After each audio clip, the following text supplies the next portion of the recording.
This is Andi Purewal for ID Boxing. We are here in Liverpool and I'm joined by Frazer Clarke. Frazer, firstly, how are you? All good, man. All good. Happy to be here in Liverpool. I'm good. It's good to hear. Now, obviously, boxing here in Liverpool, looking to go 3-0. Just talk about your time in between camps, only a short little break from the Bournemouth show up until now. I imagine you was effectively straight back into the gym. Literally, got back from the Bournemouth on the Sunday. I was back in the gym on the Tuesday, which was a bit unusual because I thought I probably should have had a week off, because I went straight from back camp into the next camp, and then a few weeks into this latest camp, I found it really difficult, because I didn't have the rest, so I had to have a little cutback week. I went to Portugal, ended up training out there anyway and sparring out there. But I had a bit of a deload week, and then come back for the last 2 weeks of camp, picked it up again, and now we're refreshed and ready to go. How easy or difficult was the logistics of your camp without Angel Fernandez for the closing part of it? Obviously, him being out in Saudi with Anthony Joshua. How much did that affect your plans? It's been difficult, I can't lie, it's been difficult and it's definitely not ideal, but I'm a professional, the team are professional, Angel is a professional, and he relies on myself to be professional, like I say. We have a really important person in our camp called Jason Allen. He's one of my old amateur trainers and a close friend as well. And he's been left with the responsibility. He's been with us now for probably 8 months.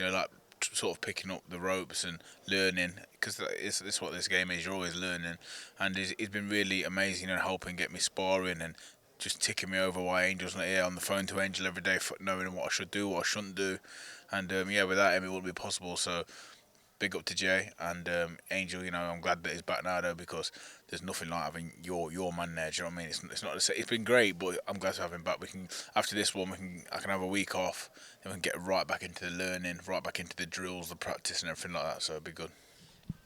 Didn't really expect to kind of delve into it like this, but does it ever make it difficult to maintain that relationship if you can't get as much time with Angel as what you'd like? I mean, yeah, if you're just honest about it, it does. But I feel like the man has literally gone above and beyond, especially with AJ being in camp, because that's a whole different job. It's not like a normal boxing job; it's a whole different job, because you have so many different aspects to it with him being as big as he is. So for Angel, it worked quite well actually. While I was in England, he'd do me, Richard in the morning. Uh, and Kieran, and then AJ in the afternoon. So it was busy days of him, but I think that's one thing I said. Obviously AJ is my friend. Everyone knows this. I know he's a big deal, but one thing I said was, before, when he accepted the job, I said, look, this doesn't change anything with me, Richard and Kieran. We still get our time. We do our training. I get it's a big task, and obviously there'll be times where you might have to go missing, and we can work around things. We're all friends and want the best for each other, but at the same time it's a selfish sport, and I need you for me. Do you know what I mean? I need you to improve me. He's made his millions. I need to make mine. Do you know what I'm saying? Fraser, mentioning you making your millions, moving one step closer towards that on Saturday night, talked about the man in the opposite corner to yourself. What are you expecting from him? Yeah, from what I've seen, is very game. Winning record, 7 fights, 5 KOs, so he can punch a bit obviously. So I'm gonna have to be on my A game. Good defenses, use my brain, and he's a big lad as well, which I like. I don't like boxing these midgets; it's awkward. So I like boxing these big guys, and I'm sure it'll be an entertaining fight. People had assumed that Ariel Bracamonte might give you a few more rounds than what he did. You stopped him in the second. Moving into this one, is it one which you expect maybe a bit more of a difficult night's work? I think I'll get more rounds out of this guy, yeah, because all credit to Bracamonte, he's used to losing. Do you know what I mean? So I think if he comes in there like the first round, when he come in, he threw a few shots, hit with a few jabs. If I took a backward step, it might be a different story. But I showed him, I've took a few jabs, and you're gonna get a lot more back. With this guy, I'm going in there treating him as a genuine threat, because if you could give these guys momentum and you let them think they're in the fight, then it can become quite difficult. So I need to get in there, establish myself straight away, get behind that jab, bang that right hand in, and do what I do best, just outbox him, out thinking if the chance comes, I'll take him out. When you turned over Fraser, I know it's something which has been brought up quite a bit, is people thought you might need to move quickly with your career because of your age. Were you surprised to kind of get out so quickly on the back of Bournemouth? Would you have preferred a little break or? No, it's good to keep busy. I think that was good. What I would have liked was to get out with like probably with Angel being here and do the full camp with Angel. But this is how things go in boxing. Lucky I'm experienced. I've been boxing a long time, and I've got a good head on my shoulders. So it won't be a problem. But like as regards to the quick turnaround, no, bring it on. I enjoy this. I know that age-old saying of you don't get paid overtime floats about, but for yourself and at such an early stage of your career, do you prefer, would you rather prefer an early night's work, or would you like to go through maybe a few difficult moments, or to go through a few rounds just to kind of get that experience under your belt in the pro ranks? I don't want no difficult moments in my career at all. But the reality is they're gonna come, whether it's this opponent brings them or not. Like I said, I just get in there and do what's needed to win. If the stoppage comes and it's there, then I'll take it with both hands. But for me, it's about getting in there, performing once again. Hopefully showcasing my talent to everyone that's around, and everyone have a good night watching me, and we just keep progressing and moving forward. But winning is everything. You come through Saturday night with another W under your belt, Fraser. What next? How much more do you want to be out for the remainder of this year? How much more active would you like to be? Yeah, I'd like to get one more in. If I can get two in, even better. The plan was for five this year. If we end up with four, taking everything into consideration, the hand injury and stuff, then that's not the end of the world. But yeah, I think the rest of the year we'll see how it goes. You've got the Hunter and Fury show in Birmingham.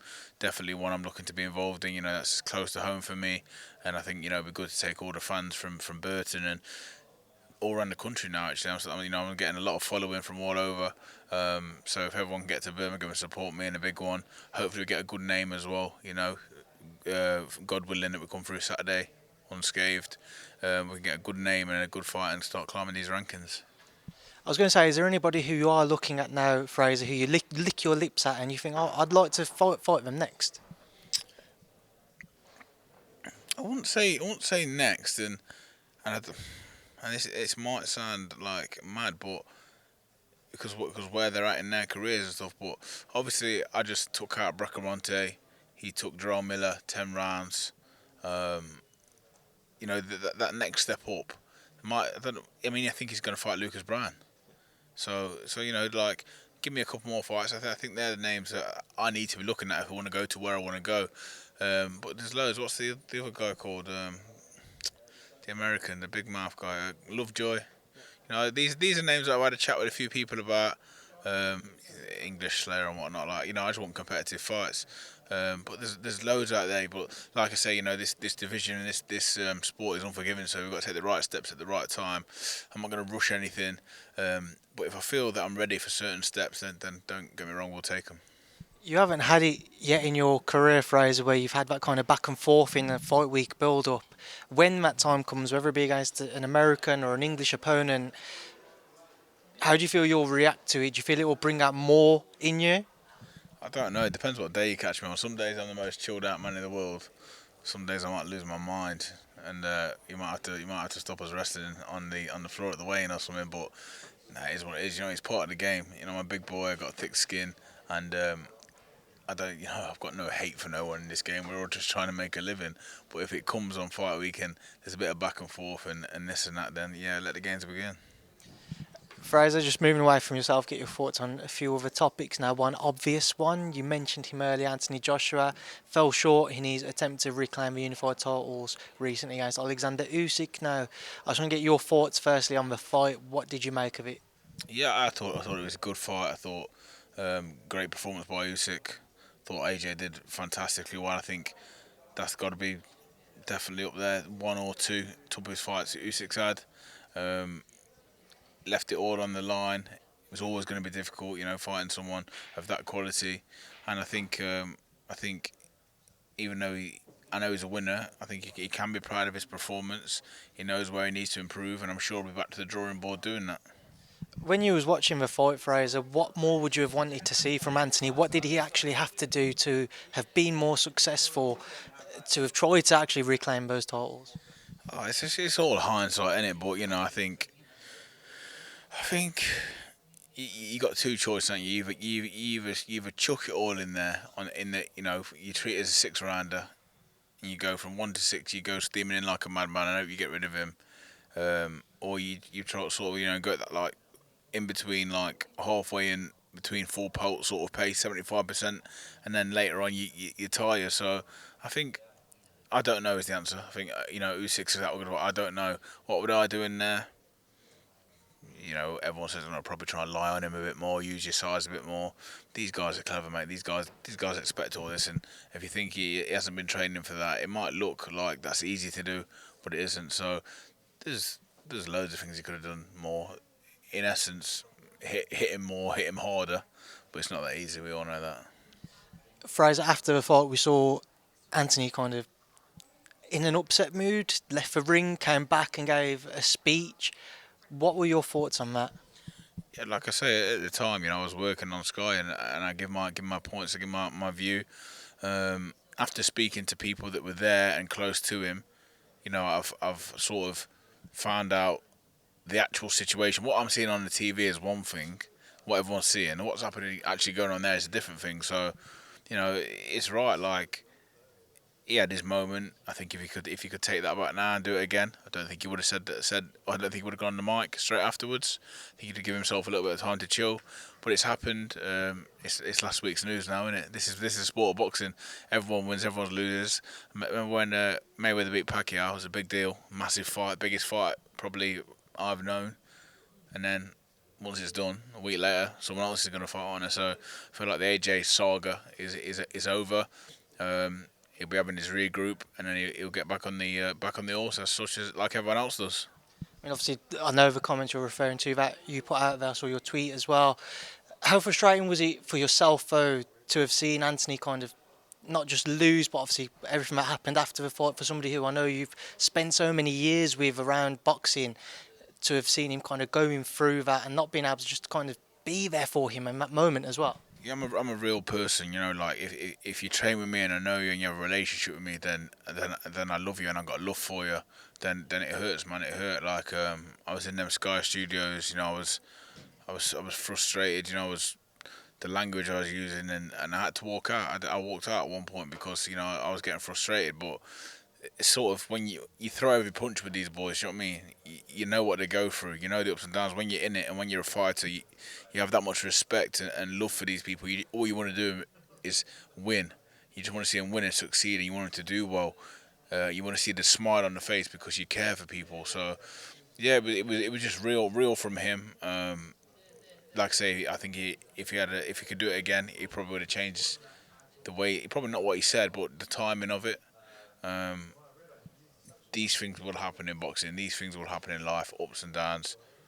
We move forward. You know what I mean? Like I say, it's last week's news now. Just one final thing on I want to get your thoughts on his kind of the corner work. Obviously, he had Robert Garcia and Angel in his corner. What did you make of that dynamic and the comments that Robert had AJ 3-0 up after the first 3 rounds? Yeah, I mean,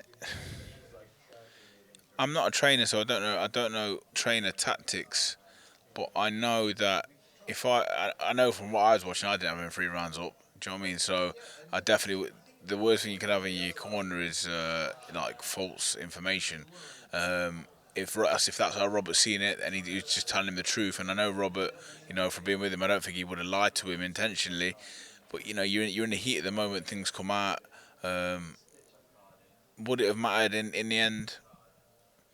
I don't know. That comment when someone tells you you're 3-0 up, it's probably in there for a second, but you've got another 9 rounds you need to go and win. Do you know what I mean? So I think after round 3, when you get to round 8, 9, 10, that's long forgot about. Do you know what I mean? What have you won since then? Do you know what I'm saying? But the corner work, I think that team did well. I think the team did do well. There's a few comments that obviously are misleading towards AJ probably, but I could hear the stuff that Angel was saying. I heard him say, need to use a bit more pressure, use the jab a little bit more. That's good information. It's just hard to carry out against such a good fighter. Do you know what I mean? What next for Anthony Joshua Fraser? Now, I've seen Eddie Hearn's comments that he wants him to be back out in December, try and fight 4 times in 12 months. Do you think that would be the right move for AJ to try and get active, or do you think he needs a bit of a break and some time away just to reflect? A bit of a break, yeah. We don't need like half a year off or nothing like that. Do you know what I mean? Just have a little bit of a break, re-energise, and go again. Yeah, no, don't usually agree with Eddie on most stuff, but I think he might be right. Yeah, like let's get the momentum going. Let's get the ball rolling again. Look at yourself as back in the mix of trying to climb the ladder again. Who am I to give Andi Joshua, you know, sort of lessons on what to do? I'm just another fighter, but I think he's at his best when he's busy, he's injury free, and he's competitive and he's competing all the time. So yeah, I'd like to see that. But once again, I think not for you. We've done it now, but as far as anyone else that watches this, any other interview, people are going to interview me. The Anthony Joshua saga's over now, and let it be done. That's what it turned into.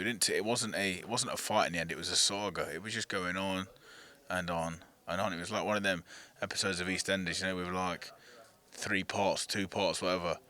Like it's done now. You know what I mean? He lost the fight. He's having to deal with it. We've all dealt with it. Let's move on. Let's try and push him and build him back up, because when a normal fighter loses with not so much of a big profile, they have a comeback fight and everyone's behind them. Do you know what I mean? Let's do the same for him, because remember the good times he's brought to the country.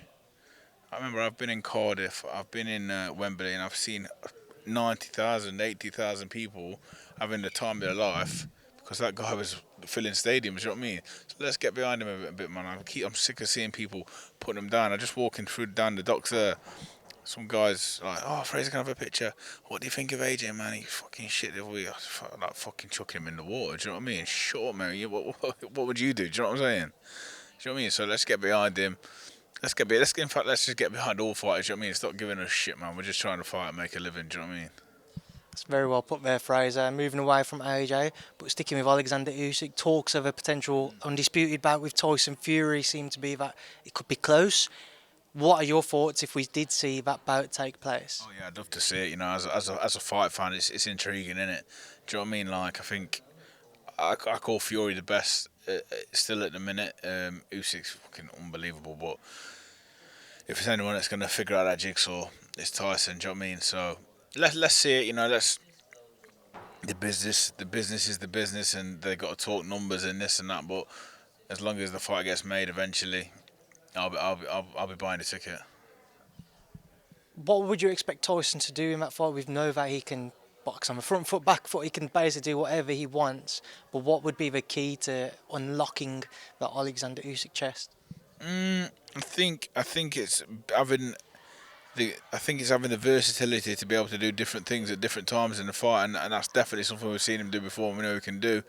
I think I don't think it'd even be a bad idea to have a bit of the Sugar Hill style along with the style that Peter Fury used with him. Like just really sitting back on that back foot, being patient a little bit, mix it up, put it on him at times, go behind that long jab and the 1-2. Keep your front foot with his front foot. Don't let him drift off.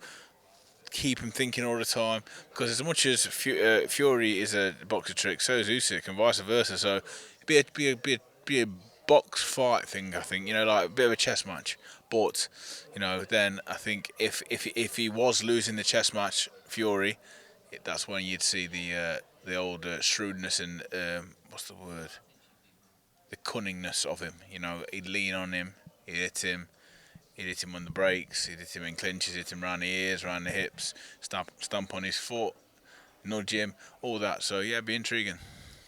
Sticking with the Furies, you mentioned one card you want to try and get on later this year, Fury Hunter. Your take once again, Fraser. Oh, I love the fight. I love the fight. I'm a Huey Fury fan. Like I think, as far as young men go with balls and doing the actual fighting rather than the talking, I don't really see too much for him saying too much. He's not a massive social media guy. He gets the work done. He seems to fight whoever the next task is. Michael Hunter's a tough fight, I think. Do I think he can win? Absolutely. Michael Hunter's coming here full of confidence, though. He's come to Britain before and done well. So I think it's just a good 50-50 fight with two heavyweights that are sort of in that region of where do we go next? So I think if they want to go and look at world titles, then they need to win this fight. Hopefully I'll get my fight out of the way on the night and I can sit there as a fan and just admire and hopefully look to these guys, because one day, if I get to where I want to go, then it could be me and one of them headlining somewhere. So, it's just intriguing. As a boxing man, as a boxing fan, I like to see these guys fighting each other. I hope there's not too much trash talk in the build-up, just two proper men going to get in there, have a good fight. I think it sells because, like I say, they are two genuine heavyweights and there's not much between them, so I'm looking forward to it.